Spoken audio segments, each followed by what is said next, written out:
starting to feel comfortable in front of the camera.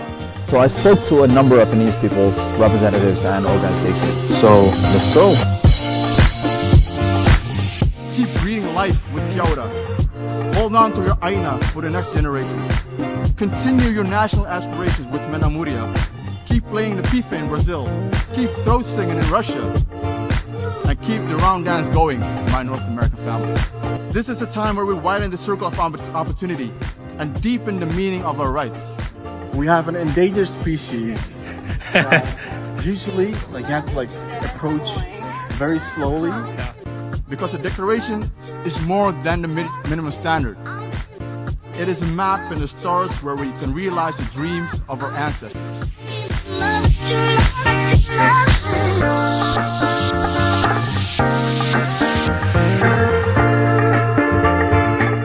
This is the Go Maluku podcast.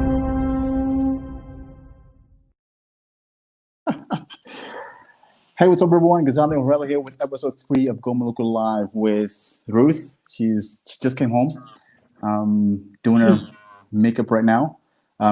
So Ruth will be joining us for an hour. Thanks so much, Ruth, for being with us. Right now, you're in Nunavut. How is life over there, and especially during COVID? It's not pretty bad. It's been really cloudy for the past couple of days, though, so it's really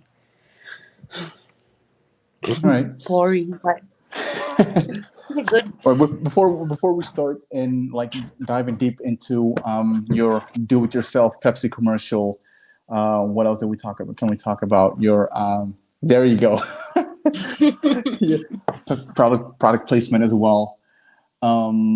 What else? Your participation at COP in 24 in Katowice, Poland, and what you're doing right now, makeup which is one of your passions. For the people so that they can know you, please share a little bit of context. Where did you grow up? Your parents, and how your childhood was like. Yeah. So I pretty much grew up here in Upit. You got candy. Thank you. Sorry. That's okay. Let me open it.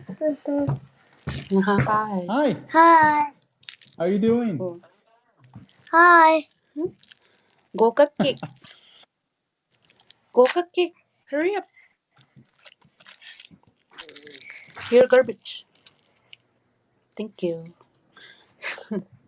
So I pretty much grew up here all my life in Nunavut, which is the Hudson's Coast, in the Hudson Bay coast, above Churchill, Manitoba. And growing up here is pretty not bad until the recent years, polar bear shoes and all that. But other than that, it's really,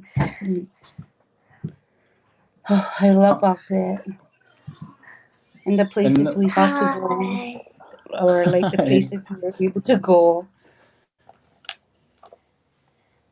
But yeah. And what was and then for kids growing up in Nunavut, how was it, or how was your childhood? Was it a lot of indoors?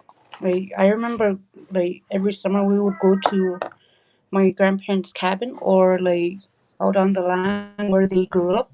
So pretty outdoorsy during the whole summer, and then pretty dark during the winters because of the 24-hour darkness. So right? And then but indoors, a lot of snow to play with. Yeah. What do you usually do? When you spend most of the time indoors, what is how do you spend your days and hours and growing up or right now? Growing up. That'll be interesting. Mostly we would spend time at our grandparents' house, be with all of our cousins and families, and just keeping them company, visiting each other, playing like house or go hide and seek, anything we could do, like play puzzles and all that. But it was really like just to do anything to do, like find anything to do mostly. And when did makeup enter your life then? Because I see you're already getting ready for that. But when did that Uh, become part of it? Around like when I just got to college, I think so. Yeah, because I wasn't really serious about putting makeup on, and I was like a firm believer like natural beauty exists until like I started doing cosmetics. Right. And then did you in college did you then explore it yourself, or did you um, had classes in cosmetics? Like how did that really enter your um, your life? I would say. uh, Mostly both, cause like I had a lot of friends who did their like makeup just like a girls' night out kind of thing, and so I started getting into makeup like a part of that, and then I truly discovered myself when I started doing cosmetics, because I learned that when you do makeup, it gives compliments to your facial shape or like facial expressions, all that. Mm-hmm. And so, So yeah. well, let me ask some quick questions then on it. Um, what is your favorite um, celebrity makeup look? I'm not really like into watching celebrities do their makeup kind of person. I just like to discover my own. So like Okay. I don't have Is a there really anything that inspires you that you like? Oh, that's a nice look that I would like to replicate or get more into. mm, I usually just do like natural colors, not like bright and like crazy eye makeup kind of looks. So I just kind of like just do my contouring and just complement my eyes, that type of look, like the no makeup look thing. Right. Oh, by the way, there's one question actually that I came up just now is because I see a lot of like women do it and a lot of women not do it. Is like sleeping with makeup, yes or no? It depends. Like I just usually go to sleep makeup when I'm really super tired, like just that type of tired where you when you hit the pillow like right away go to sleep, but then it's healthier to take it off before you go to bed because of all the chemicals and like the it could like cause acne and all that. So Mm-hmm. yeah, but the like if you like do your skincare daily, and it won't affect anything. That's what I find at Right. least. And then when you so I don't know like I have no idea what I'm talking about, by the way, but like let's say this is like halfway your makeup, and for example, you realize you don't like it. Like how do you respond? Do you take everything off, or do you just move from where you are right now? Huh? So like for example, if you're like halfway through applying makeup and then um, you realize you don't like it, so how do you Oh, respond to that? Like do you take everything I off, or you I just move on? I usually just plan the look in advance before I do my makeup, just so I won't like waste time, or not waste time, but like I won't spend so much time fixing my mistakes. So then I thoroughly plan my makeup look, Right. and it depends really mostly on the outfit I'm planning to wear too. Like And then all right, another one, maybe crazy one, makeup on men, yes or no? yes, if they're Yes, comfortable, absolutely. why not? Okay. Yeah. I am definitely not comfortable with wearing makeup. What if you had to um, though, like during like an interview on television or something? Never had to do that, luckily. I don't know, like I do see them like on TV when when they go on TV that they put on some like I don't know something with a brush kind of thing. Yeah. But in terms of, Oh, give me the I think phone. that's okay. Hurry, run. Sorry. That's okay. But like doing like full on makeup, that's like I would not do that. Hello.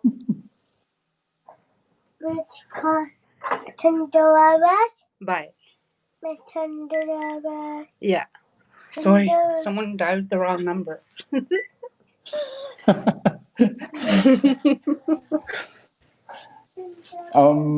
Yeah, it's hard to get back into it. All right, like final one, quick one is like career in makeup or a career in Inuit rights. Both. Both. Like, can that work? I don't know. Doing Like, makeup yeah, would it right? work?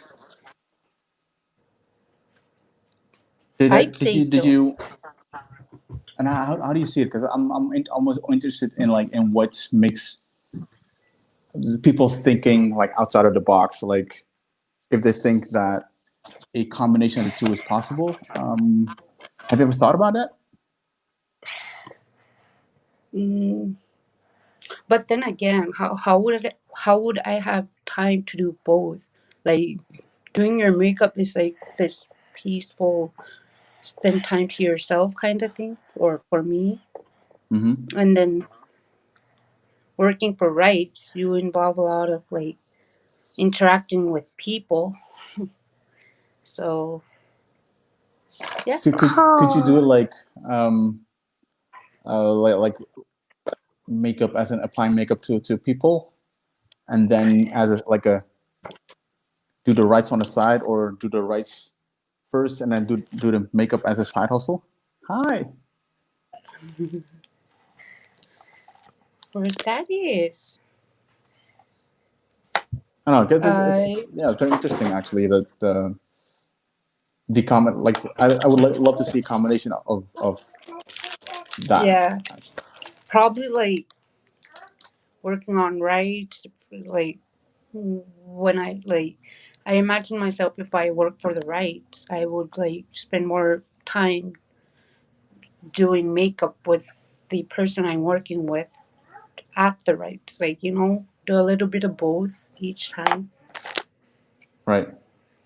Have you ever thought like, and this is a strange question actually, like doing makeup of rights, like yeah, people that are in the rights movement, and then yeah, recording it and then talking about rights maybe as a like a I don't know YouTube They show kind of thing. like it could be both too. Like, if you're on rights, you could do a makeup look that represents something you're like, what is it, marketing for or anything. Right. Yeah.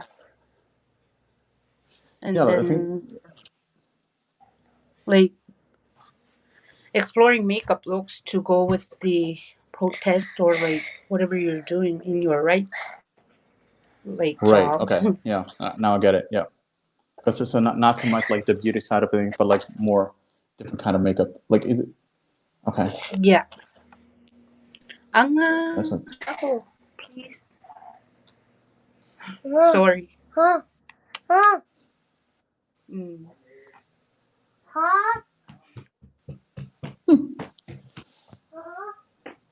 you have a big family. Like you have living at home. Yeah. I have 9 siblings, or 8 now, but my 2 older sisters have their own home, so it's like 6 of us kids plus my brother's younger daughter, who she's like coming here. So How old is she? Your niece. 3. Okay, nice. She helps you with your makeup as well, as I can see.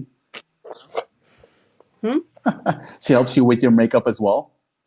Yeah.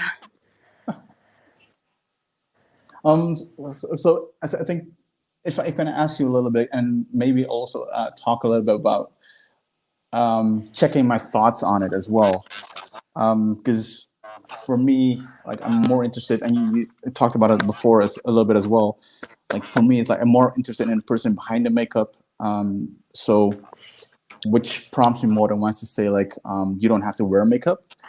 But I do see women wear makeup a certain way, dress a certain way, wearing clothes a certain way, and you can immediately see the transition from, like being more secure, more confident. And like if I asked a friend of mine, and she said that so when she started wearing makeup, and after she failed at something, not of course not insinuating that you will fail at something, but interested in your is there anything that what you would think of like as your favorite failure, as in that made you do something that brought you to a different path? I guess like being quiet for so long, like inspired me, like not inspired me, but like motivated me to do what I do. Like just letting people run over me kind of thing, and like making me feel like a smaller person. But then like once I started speaking up, I saw like impacts. So and like And I sorry, don't go know, ahead. I forgot So what I was gonna say. no, so what so at some points you if I can say, like, I'm paraphrasing, you found your voice, and you started to speak up. Mm-hmm. And what was that event? Can you recall that event, that experience? Like I started getting things I want by actually like starting to work for them kind of thing. Right. Like if I want like you remember how I used to be the president for the NIYC, and when I applied for that, I like sorry just No, that's okay. Was that your first engagement, as in like your first public role, as in for the NIYC? No. not really. Well, like I did a lot of activities during high school, and like applying for the NIYC presidency role, it kind of made me expand like my advocacy for Inuit youth or like Inuit in general. But I was like a part of a lot of things during high school because like there's a lot of programs offered at our high school. So A yeah, little bit of Pepsi product placement there. Really appreciate yeah. it. as, as always, I we'll was definitely get into I that. was really rushing to get here just so I could do this No, on no, time. So I'm trying to like it's fine. still. It's fine. Actually, it's. I wanted to jump into it later on, but like I think it just like this whole Pepsi can in the image is it prompts us to have that conversation. I think Yeah, give it to Daddy. Run, is run.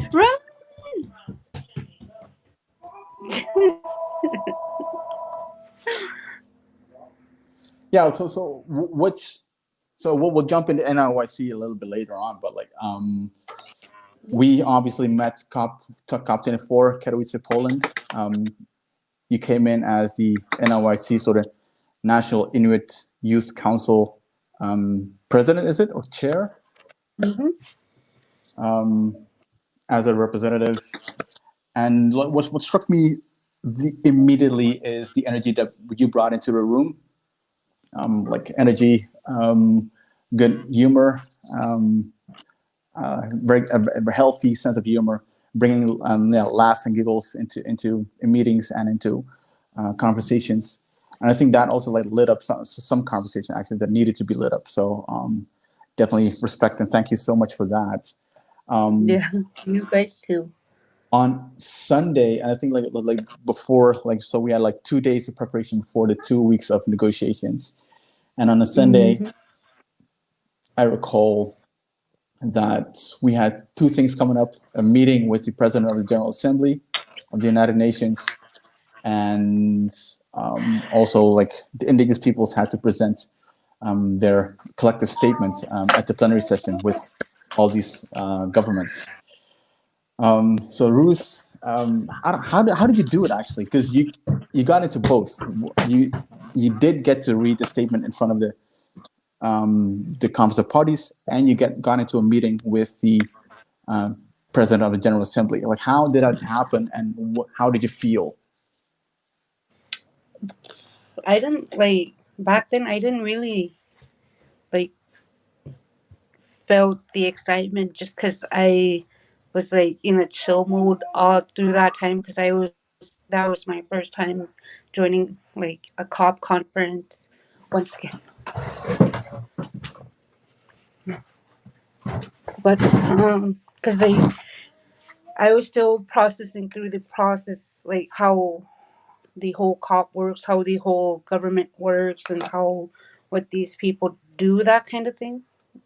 But meeting the UN president, that kind of made me realize that COP is a huge thing, internationally. So I felt did that really happen? Because I remember I was in that meeting as well with the President of the General Assembly. All the regions had to nominate someone. And when did you find out that you were nominated by the Arctic region? And who told you? I forgot her name. That girl with the long hair. What's her name again? I don't know. She was the one who gave me the news, and I was like, okay, because I pretty much go with the flow all the time, of what people expect of me, kind of thing. Mm-hmm. So I couldn't say no. Okay. I definitely remember after the meeting, the photo op and everything else, and you were concerned about one little thing. Can you remember that? Wearing freaking ripped jeans. I think that was pretty hilarious. That was the very last time I actually wore ripped jeans, though. That was jeez, in front of a UN president. Yeah, but on the other hand, it was a good. You definitely compensated it with what you said in that meeting, though. I don't think you can remember that. But it was. All I can remember is feeling so disappointed in myself for wearing ripped jeans all that time. So I wasn't really paying attention to what I was saying, but I knew how to say them naturally, though. Mm-hmm. No, I think it went in all honesty, the whole meeting went very well. You presented the Arctic region in a very good way as well, and we only realized that you were wearing ripped jeans afterwards, so not during. I don't think even the President of the General Assembly saw it. And then, did you have to go straight into the plenary delivering that statement on behalf of Indigenous peoples, or there was a little bit of time in between that? I can't remember. I think 5 minutes, 5 to 15 minute time break. So during that time, what's her name again? Your coworker or our coworker. Baby. She was really giving me tips and advices how to properly do this. Not to enunciate words specifically, and when to punch in words. So that was fun. Yeah, because you only have 3 minutes. Yeah. We remember that we had to help you drop the statement, making sure that it was within the 3 minutes, because they will shut your microphone off. Kept timing me too to see if I was right on time or behind, or what to say, what not to say, specific words like good evening. I didn't have to say that and all. like, cause it wastes like 5 seconds. Yeah, like normal things like good evening and thank you. Like they're the first things to go when you have to cut a speech into 3 minutes. 3 minutes, unfortunately. Mm-hmm. Oh yeah, by the way, yeah. So the Pepsi thing, and what the beauty of it all was, and I think I'll let you describe the whole thing, is when we. So you were delivering your statements. Joanna was with you, I believe, from the Inuit Circumpolar Council, and a few of us were waiting in some kind of a room for everyone to be ready. And you came in at the I think it was already late in the evening, and you said, "I just need a Pepsi," something along those lines. Yep. So basically, what we did was we recorded and this is what I would call like a do-it-yourself Pepsi commercial. Hi, baby. Yeah. Go put it on. In Combs room. After a long day, like I just like to enjoy Pepsi after a long day. Cause like I wasn't much of a like alcohol drinker or like wine drinker then. So I was like, I just need a Pepsi to like end the night. Like I think that and so we shot a very how to say, like corny Pepsi commercial Yep. in the UN building. I hope that we still have that footage somewhere so that we could share it once again. I think I have it saved on my Facebook.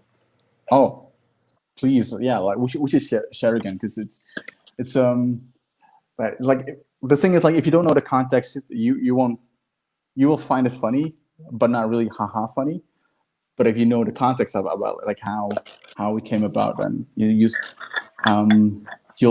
find it probably like hilarious, like people that have been had a long day and are doing something like almost as childish and stupid actually as doing a commercial, which is actually fun.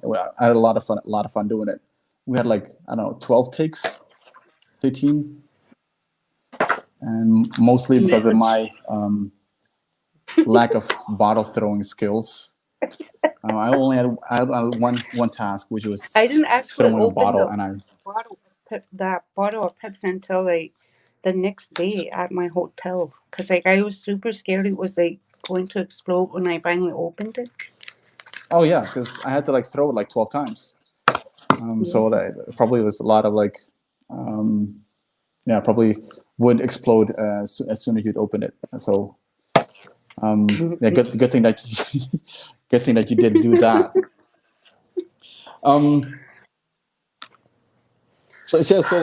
If you went to Poland on behalf of the National Inuit Youth Council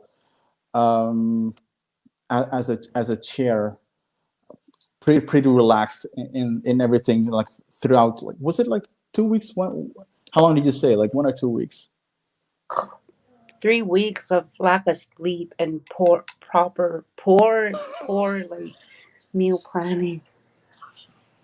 What was a highlight for you, like personal highlight of the meeting? Like spending time with other indigenous youth, mostly like making connections, and I miss them. I miss all of you.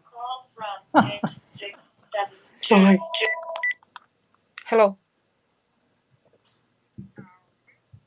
Nunavut.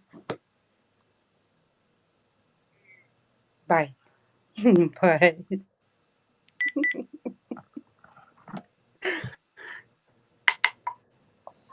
I'm sorry, what? So like what was like I asked you like what was your experience, like most memorable moments in Poland, and you mentioned like talking to, like talking to like other indigenous youth? Mm-hmm. And Like becoming friends with all of them and like having sleepovers together for the rest of the conference and just spending all of our time together mostly just so we won't be drained by the conference itself. you We went to go did eat at different restaurants and celebrated one of the participants' birthday. All that. and can you paint a picture for people that were not involved, like how intense that those that meeting was? It was like all I could say is without any of the indigenous people, I wouldn't have made it myself because it was so much work. Not like work, but like so much stress.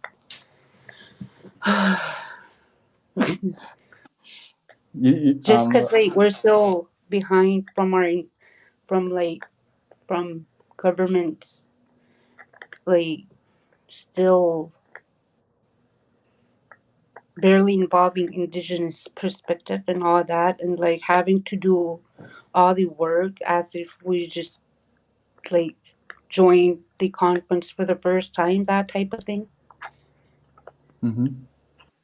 So Did how did like governments treat you while you were there? how did what? Governments, how did they treat you while you were in Poland? Is there, for example, is there a difference between how the treatment of how in Ottawa versus while you were in Poland? Well, in Ottawa, it was pretty like they made sure my input was involved or like Inuit Youth's input was involved. Whereas in Poland, we are completely by ourselves, kind of thing. Like, but without the organization of Indigenous peoples, we wouldn't have made it through what we made through, like what we went through.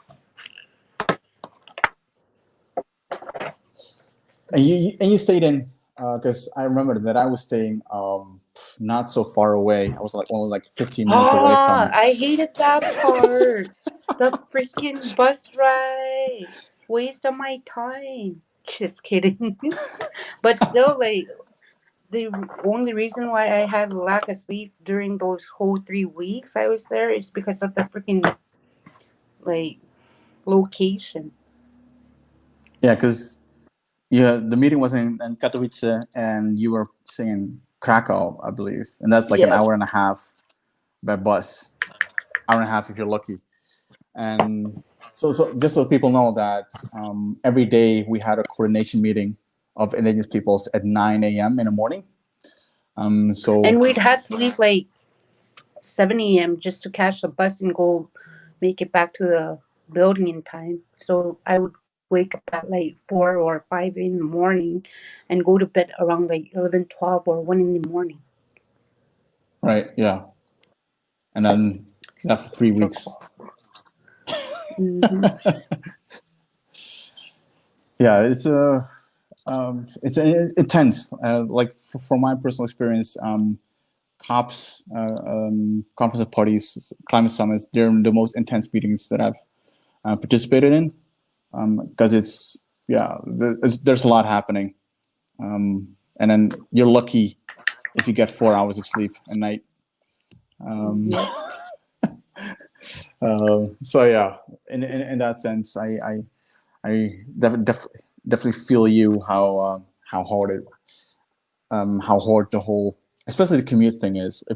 If you stay like nearby, that's pretty much okay, and you can make those long hours. But if it's a commute that's always killing. Last year Madrid was an okay commute. It was like a 40 minutes, 50 minute by subway to the venue in Madrid, so that's okay. But hour and a half by bus through halfway across Poland. Luckily, like I stayed I did not stay in Krakow, but I felt sorry for you guys, the Te Fatu crew from New Zealand, that you guys were all staying in Krakow. You still in contact with them? With the Te Fatu, Nakia, India, and everyone else? Michael probably from Sustainers. You're in contact with some of them? Yeah. Oh, cool. Not really now. No, but like, not that you like guys dropped off the face of the earth and not, but you like have conversations from time to time, right? Yeah. I remember in Poland, and I think that's why one of my fondest memory of you actually is you always came in with a smile. You brought in like a lot of humor into meetings. I was co-chairing the indigenous coordination meeting in Poland, and yeah, it was funny that like you could always every day when you walk into a meeting room, you have obviously people, the usual suspects are early, some people are late, but you also know that there are a lot of people. Some people have trouble getting up early in the morning. Most of the people, but I could not catch you on not laughing or not having a smile. So which makes me wonder, like how did humor and laughter, how did that enter into your life?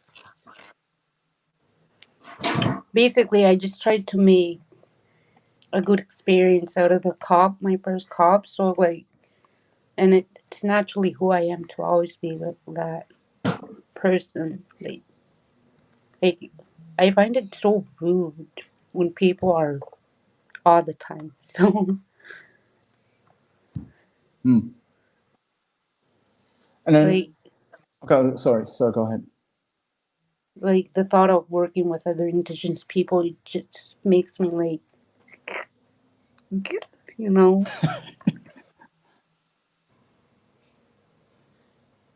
And then is it you see that as your for lack of a better word, like selling point? Like Ruth is also like if you bring in Ruth, you bring in a lot of humor into it as well. Yeah. Well, like conferences or anything important, like events can't always be that stressful. You gotta bring like fun into it. Make it fun. Make it Mm-hmm. worth your while. That kind of thing. And it's always like Yeah. so draining to be like just to be serious all the time. So and stressful. Yeah, definitely. And I think what it maybe consciously or maybe consciously as well, that it helped a lot of people also, like yeah, seeing you in there, that would help them as well. Yeah. Seeing the bright side of things, be amongst indigenous peoples and stuff. So let's do a quick flashback to your 12-year-old self. What advice would you give yourself then, if you with what you know now, going back? Let's say you had a time machine and talk to your 12-year-old self. What would you say? Not too stressed about little things too much, I'd say, because like I was always like anxious what to do next, planning ahead, that kind of thing. That I barely had like any time for my youth, like younger self, just by worrying about the future. And what made you then worry more about the tomorrow and not about the now when you were 12? I guess like really wanting to do good, I'd say. Like I was always afraid to like fail at anything or like fail myself. Like, if I don't do this, I won't do that in the future. If I don't do this now, I won't be able to do that in the future, kind of thing. So I was Were you really hard like on hard yourself when on you were 12? myself. Yeah. Yeah. Yeah, and yeah, being hard on yourself, is that because of holding yourself to a higher standard, or was that Yep. peer pressure? Yes. And yes. Real wrong. And now you're saying that, like, well, don't worry too Like, much about tomorrow. like chill and enjoy right now. And for example, I would say like I had that problem, not that problem, but like I had that for a very long time as well, like trying to be a perfectionist. Yeah, that. Also, and what also played a big role was judgment from others, fearing what other people might think of you if you're not perfect. Not. And luckily, I have let that go. Actually, so is that was there an experience in your life? Because I had some experiences in my life that made me turn around as well. That I just told myself, you know what, fuck it. I'm not going to be held hostage by fear of judgment by others, and just do what I love to do and do what I like to do. And all of a sudden, I felt much more confident in doing what I love to do and like to do.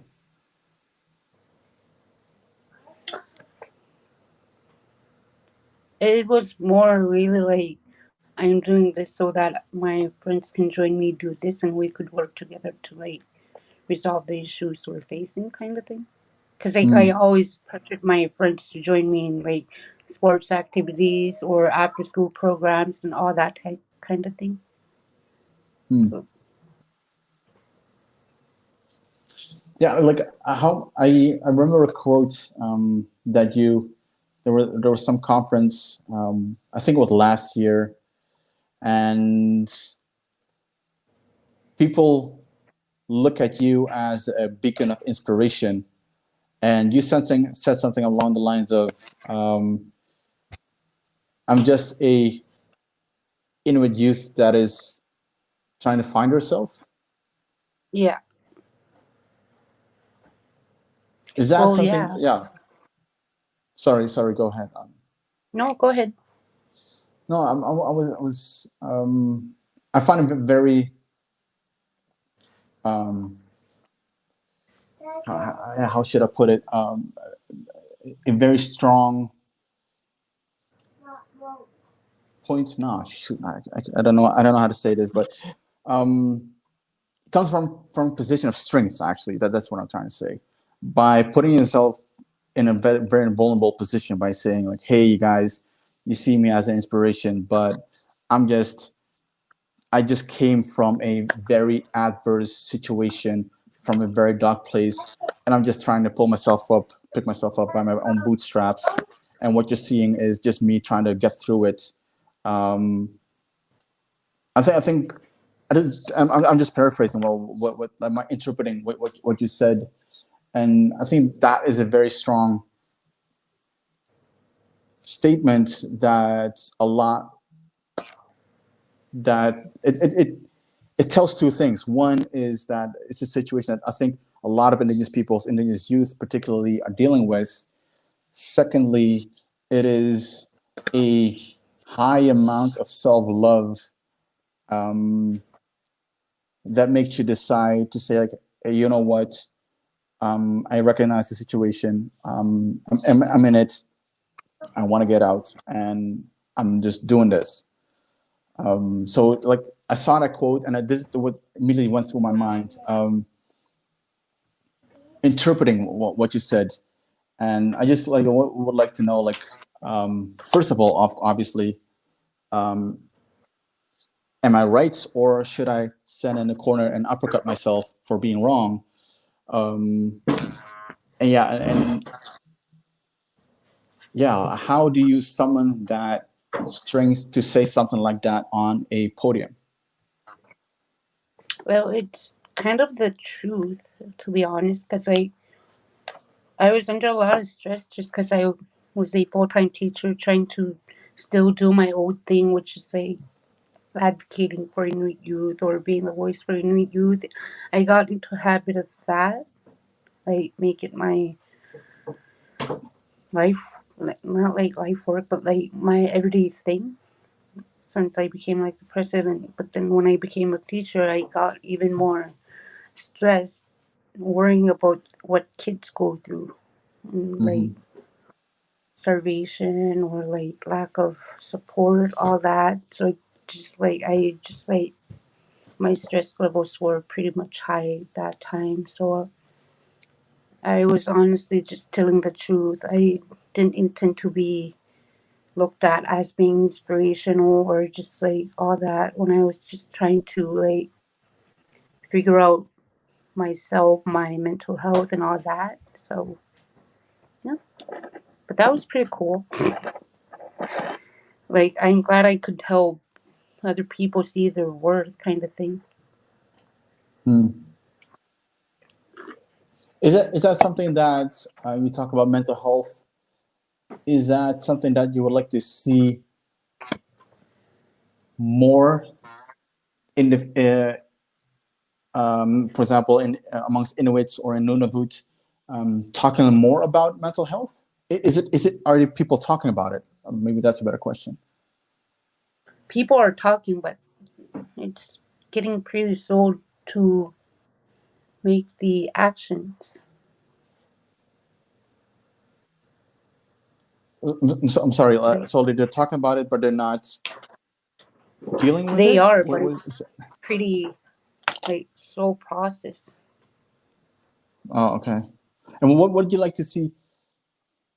Well, according to you, you've been dealing with it since you were 12, worrying about tomorrow, or dealing with thinking about tomorrow. Also having had the role of president of the National Inuit Youth Council. Like, what would you like to see in the future for the Inuit? Self-determination, I guess, like Inuit people doing their own thing for Inuit by Inuit kind of mentality. Because like we put a lot of like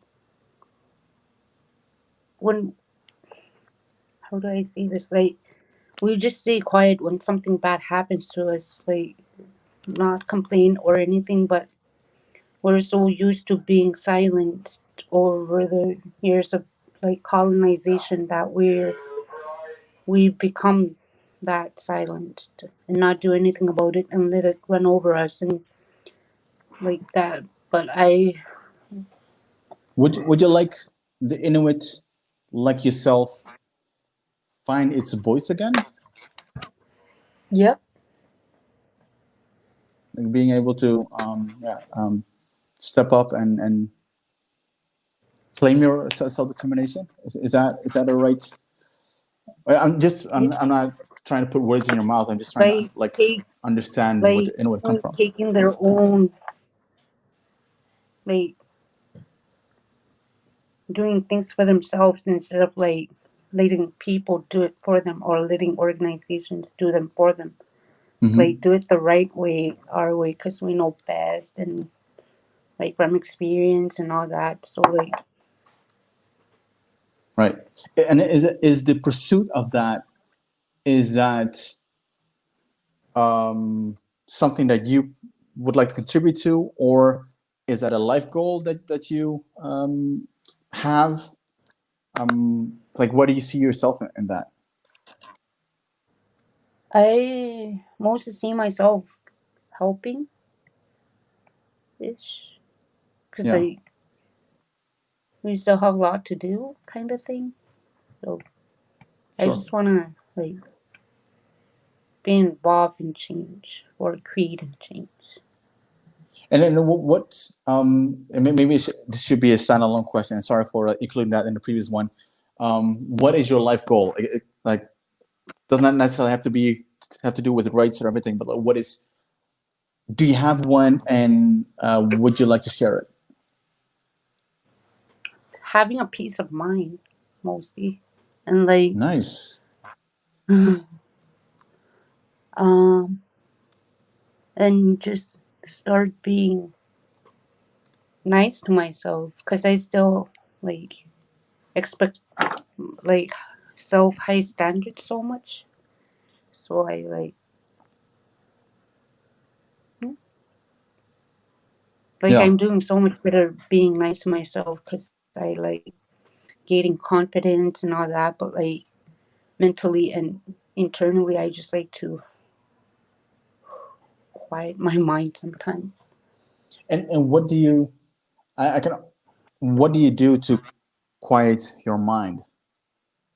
Is there something that you do, like a routine or a activity? It makeup is one of them. I was I was about to say, yeah. Sewing. I started getting into sewing. Like I made that jacket a couple weeks ago, or I finished that jacket. Mm-hmm. Drive around with friends. I am finally working again, so that helps. And yeah, just keeping myself busy mostly. And well, yeah, well, is that a good thing? And Yeah. keeping yourself busy, is that a way of Mm-hmm. you're finding peace of mind? Yeah. All right, okay. Or like sleep. Sleep works. Sleep works for me too, and meditation works for me as well. I don't know if you ever tried that. Like, ever thought about that? Not really. Like No. I don't like. I'm not really much of a treat myself with medication so much, just because like I believe in the Oh, sorry. traditional way of like. I said meditation, not medication.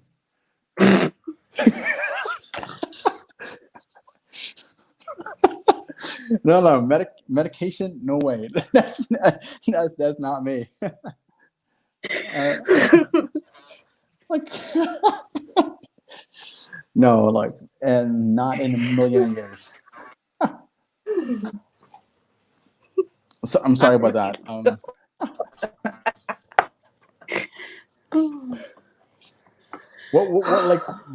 What went through your mind when I said medication? Like, what the I was hell is this like, guy talking about? no, I was like thinking like antidepressants and all that. Like they're not wrong. Like they help. I trust them with other people. Okay, yeah. Sorry. And Sorry. So yeah. So I said meditation, so not medication. And so, but you said something about traditional knowledge that you also, more use of that than medication. I would. That's what I heard before I started correcting you. So sorry about that. Do you feel right now that you're on a path of more, I would say, in sync, more in the now, more self-conscious, more silence in your head?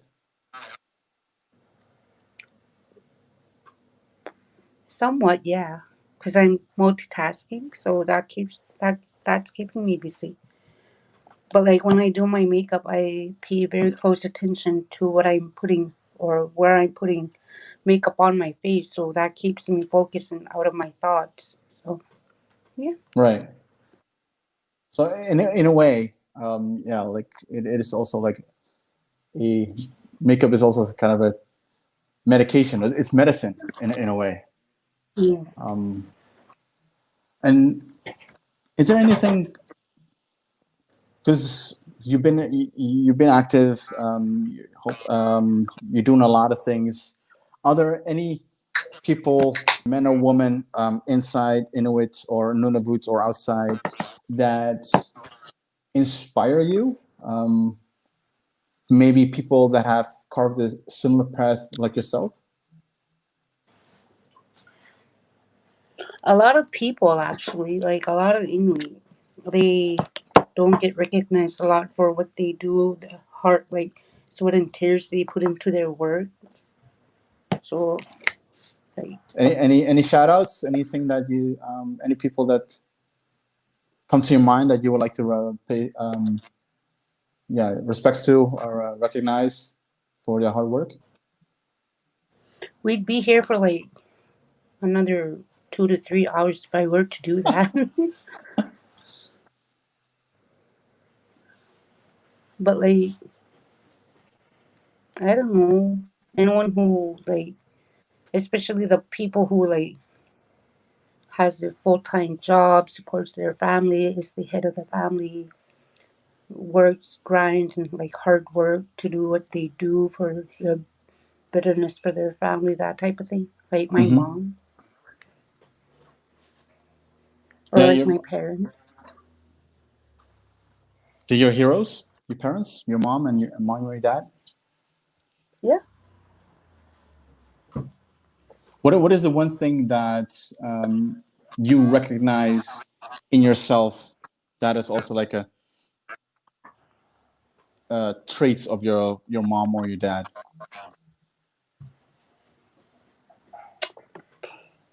Just keeping going, I guess. Mm. Because like when like growing up, I've always watched them struggle. Not like struggle in a hard way, but like struggle. But they got through it. Like as some, it's nothing like hard to handle, but like very like I Yeah. can't explain it. But, like yeah, Mm-hmm.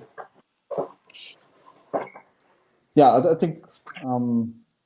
When is the last time you um, said that to your parents? Is that yeah like a thank you kind of thing? yesterday I think. Oh, that's nice. Yeah. Um, what is the one thing that you want people to walk away with? Because I see you're almost done with your makeup, so I think that's also almost. I think we're timed it perfectly actually. Like you start with your makeup at the beginning of the hour, and then you're almost done at the end of it. So, what is the one thing that you want people to walk away with, or question that you would like people to ask themselves? Ask themselves if what they're doing is really going to be worth it at the end. Like if they're whatever they're stressing about, is this thing you're stressing about really going to be worth it in the end, or are you just doing it in the moment and causing yourself stress about it? And at the end, you mean when you pass on to the spiritual world, Hmm? when you transition to the spiritual world, or what is the end? What Like do you mean by that? like the stress you're giving yourself, is it really going to reward you how you want it to be, or is it just like a last minute thing that added is added to the table that's causing you Right. stress kind of thing? Like your Yeah. life and goals, or like goals and visions and kind of thing. I actually have to think about that. Actually, it's a very, very good question. I think not a lot of people are asking themselves the right questions. They only I hope so. ask themselves the easy questions, but not the questions that they need to answer or to ask. Probably like afraid to ask it, not only to ask questions, but also afraid of the answers that they might give. Mm. Any